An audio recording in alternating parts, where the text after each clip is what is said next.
What's up, all my movie loving maniacs? This is your boy Bankful B of the Lassiter Factor, and right now I am going to talk about Bel Air, which just wrapped up its third season as of last week. So let's review.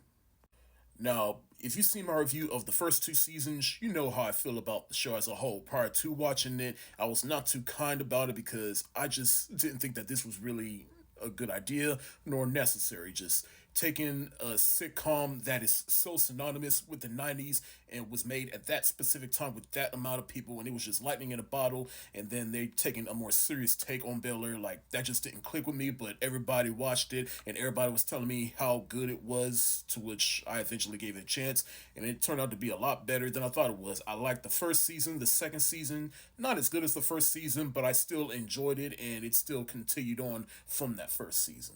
Now, for the third season, it takes place during the summertime, which was teased at the very end of the last season, which I was somewhat excited about. And so much happened in that third season, I was wondering how they're going to pretty much continue on from that, especially with Carlton revealing to everybody that, he has a drug problem, he has anxiety, he's an addict, and then Will, he's trying to move forward from everything that went on in the first season, and everything that happened between Hillary and Jazz. Like, so many stories to tackle. Like, how are they going to do that? But I will say I am a little concerned because for the season premiere, they premiered the first three episodes, which is pretty normal. They review more than one episode for a season premiere, but then as it went on, they had the next week they had three episodes. Then after that, it was just two episodes. So I was a little concerned to the fact that they had like two episodes per week just to move the season along, which either is a sign that audiences are losing interest with this show, or it's just something that they wanted to do. Who knows? But overall, I really enjoyed the season, and like I said, I liked the summer vibe, especially in Bel Air. This show, Loki, had a lot of references to the original show and plot points that reference the original show, particularly with Hillary getting married. And if you remember the original show, Hillary was about to get married, and then her soon to be husband went bungee jumping and fell. And there's something similar here, but just a little different. But we'll get into that in a little bit. And spoiler alert for this season as a whole if you have not watched this season yet. But I do like how Will and Carlton, they're basically trying to redeem themselves and they go into business with each other. They create a shirt company called Black Cess, and they're trying to work everything out. And then Carlton, he's trying to stay on the straight and narrow and try to be sober. And then eventually he gets a girlfriend, and then Will, he hooks back up with his ex-girlfriend. I do like how they put Will through the ringer this season because he has a problem with taking accountability and walking away from stuff, and he's trying to mend everything between his biological parents. We get Marlon Wayans back this season, and everything seems to be all good between them two. I do like how they further and mature the relationship between Will and his girl this season, and especially his girl because she's taken on a whole lot that Will doesn't even know about, and she's basically just crying for help, even to the help of Aunt Viv because her own father doesn't really see that, and I like how that kind of got resolved. Because last and Vivian said on the show, it takes a village. And Carlton, he's struggling trying to stay sober, and he accidentally relapsed. He almost relapses, but then he comes right back up. He gets a girlfriend while he's in rehab, and she basically speaks life into him and motivates him to stay sober. But she has her own demons that she's still dealing with, and he doesn't even know about it until later on in the season. And I even like how when she does relapse and he reveals like he had every intention of just walking away from rehab until he met her, and she motivated him. She gave him courage. But Homegirl was a bit annoying sometimes this season, but understandably so, especially towards other people. But Uncle Phil and Aunt Viv was definitely the standout to me this season because their marriage was on the rocks, and on their anniversary they have a date night, and eventually they basically come to terms with why they're having so much problems and they're not giving each other enough attention because both of their jobs and living in a house full of teenagers with very real problems, and that is enough to tear any marriage apart. And I think that is a very real thing that most married couples need to know. And I'm not even married yet, but I know that.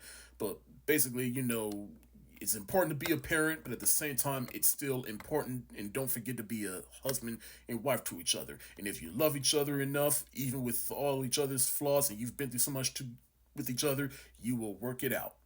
Because let's face it, people, marriage is hard. It takes a lot of work. I'm not even married yet, and even I know that.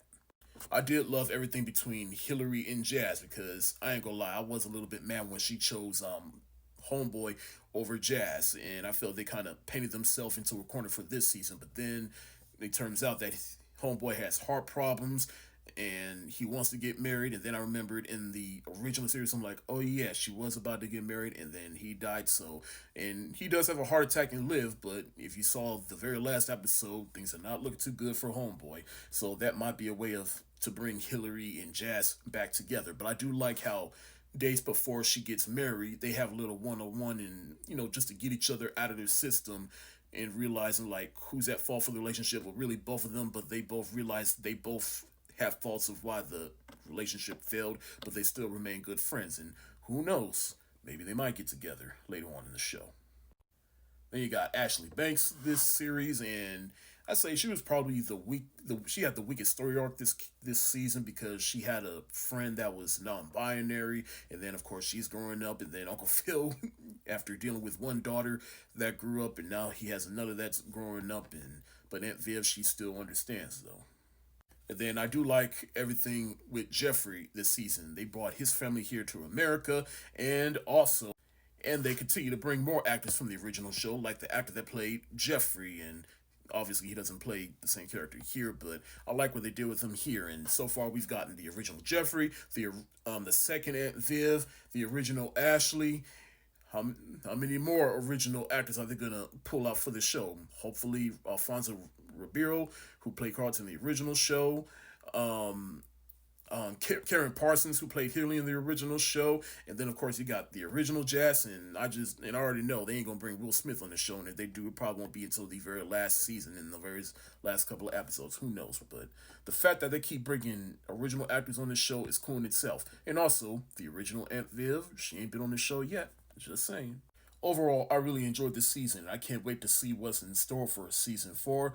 But like I said, I am concerned that they're not gonna continue the show, or the show may be getting canceled. Who knows? But like I said, this is one of those shows that kind of got lucky, because I hope this show just doesn't start a trend of taking sitcoms, specifically 90s sitcoms, and taking a more dramatized take on it. And it works for this show, but you can't just do that with any other sitcom, though. But if you like the show Bel Air and you watched the first 2 seasons, I highly recommend this third season. It was pretty good. It builds on the first 2 seasons. I like how the show matures much of the younger characters as well as further the adult characters on the show. And of course, the show continues to improve upon the original show while also not stepping on the tones of the original show. I'll admit, I might change my tune about this particular season somewhere down the line, but for right now, I'm gonna give Bel Air Season 3 the heart eyes emoji.